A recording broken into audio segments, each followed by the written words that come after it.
My name's Nick Moore. I'm the General Manager of Gold Coast Marine Aqaculture, the growers of Gold Coast tiger prawns, here in the mouth of the Logan River on the top of the Gold Coast. We've got 45 hectares of water that we're using for prawn culture. Shortly we'll end up with around 50 hectares of water in total. We can get prawns from the ocean. We'll catch females that are already ready to spawn. We'll bring them down into our hatcheries and then we'll take it from there. That's the first step.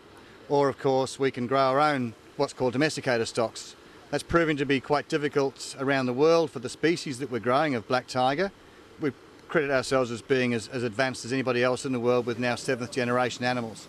Not enough to do the entire farm, but certainly 30% this year and hopefully better than that next year. Once those females have spawned in our hatchery, they're on grown for around about just less than a month, 25 to 27 days, and then we put them into these ponds basically. It's a lot more complicated than that, but in a nutshell, we get them from the wild or we grow them ourselves through the hatchery, then into the farm.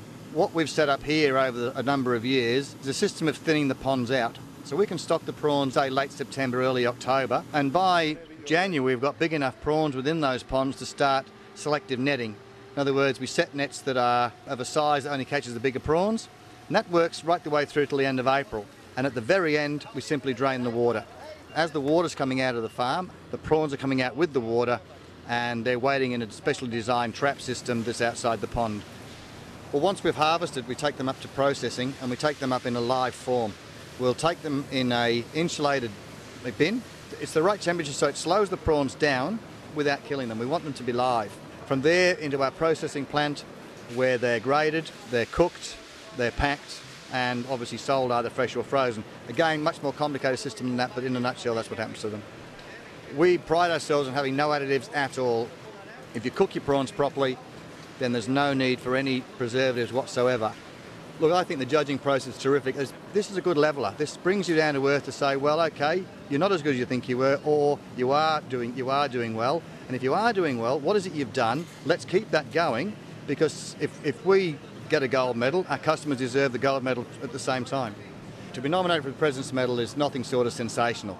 It's something that Noel Herbst, the owner of the company, and myself never really thought that was likely to happen. Winning the gold medal with the highest point score in the history of the aquaculture competition was mind-blowing.